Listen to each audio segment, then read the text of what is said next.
Chris, I mean, really, you look at Macron, he came in, he got the state dinner, he got the pat on the back, the hug, and, Angela Merkel comes in and she gets really a handshake and a sandwich, and that's pretty much it. Your thoughts on that? Well, I'm sure it was a nice sandwich. The White House kitchen is delicious. Yeah, there's no question that the president has a closer personal relation. But what strikes me about this 1-2 punch by the European Union, first Macron, then Merkel, is that they seem to be giving up a lot, and the president seems to be willing to accept it. Remember when this whole thing started, there was a lot of talk from the European Union about, look, it's the Iran deal or nothing. And now, because of the hard line the president seems to be taking, whether it's Macron or Merkel, they seem to be saying it's going to be the Iran deal plus. And when they talk about the Iran deal plus, they're talking about adding a sunset clause, or taking out the sunset clause. The current agreement only goes to 2025. Then basically Iran can do whatever it wants in terms of developing nuclear weapons. The president doesn't want that. They seem to be saying that's okay with us. They also want to have new limits on ballistic missiles and also some kind of a statement about regional troublemaking by Iran. Because this is not a treaty, it's just an agreement. Remember, it was never submitted to Congress. What you could get is not any sign-on by either Iran or its allies in Russia or China, but you could get the Europeans and the U.S. saying, we're going to add these 3 conditions, and if you violate any of those, then we're going to impose sanctions. That's one way that they are able to keep the Iran nuclear deal, but also add some of the other things that President Trump wants on those other issues. Yeah, and so the Iran deal is kind of up in the air right now, Chris, but you go to this North Korea thing and you look at Kim Jong-un meeting with Moon Jae-in, on the South Korean peninsula, or the South Korean side of the peninsula. It's amazing because even if this thing erupts in 10 minutes, which it could, this deal could go bye-bye in 10 minutes, for this minute, it looks like Trump really is kind of the peacemaker in this whole bargain.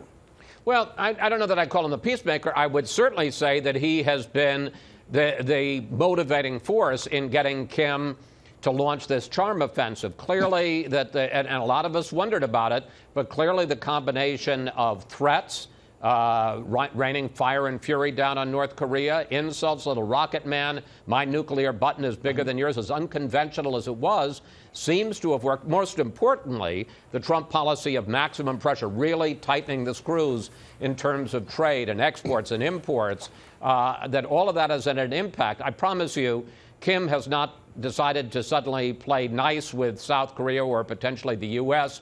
because he's had a change of heart. He's had a change of circumstance, and he now feels enough pressure that he feels he has to change what his plan is. Having said all of that, and your skepticism or at least caution, I think is well warranted. President Clinton had his Secretary of State, Madeleine Albright, meet with Kim's father in Pyongyang back in the 90s.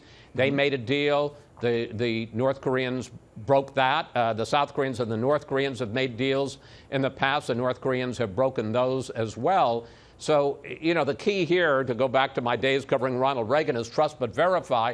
On the one hand, you want to accept agreements, but on the other hand, you got to verify they're going to keep their word. Right, and it goes back to 2008 where they said the same thing. We're going to pull back these nuclear weapons. We're going to get rid of them. And then that lasted about a cup of coffee. And it really kind of pushes us forward, Chris, to this summit between the president and Kim Jong-un. I mean, this is now pivotal. Wherever it happens, whether it's in Singapore or, in Sweden, this thing really is very important because the president reiterated today, one, that they're not going to be played like a fiddle, and two, that he seemed to indicate that he's got this thing. Well, we'll see if he's got this thing. I mean, he certainly is expressing great confidence, as he always does in himself, but it takes 2 to make a deal. I think the key here is going to be, what does denuclearization mean? And also the sequencing. Denuclearization, the U.S. clearly means you give up everything. You give up all of your nukes. You give up all of the facility to make nuclear fuel and nuclear weapons. You give up your ballistic missile program, and you ship it out of the country, or we see that you've destroyed it. The sense one gets from reporting out of North Korea is that they're thinking more that denuclearization means we're going to freeze in place. You'll have to accept us as a nuclear power, but we won't advance our program, we won't do any more testing. I'm not sure whether the president would accept that. The other question is sequencing. Is it that the North Koreans have to go first and do everything, and then the U.S. lifts sanctions? I think that's going to be hard for the North Koreans to accept. They may say, look, we'll take step A, and you lift some sanctions. We take step B, you lift more sanctions. So this question of right. what the South Koreans call action for action, you do this and we respond, I suspect is going to be another key issue in these negotiations. A lot of opportunity for a huge success, a lot of opportunity for it all to fall apart.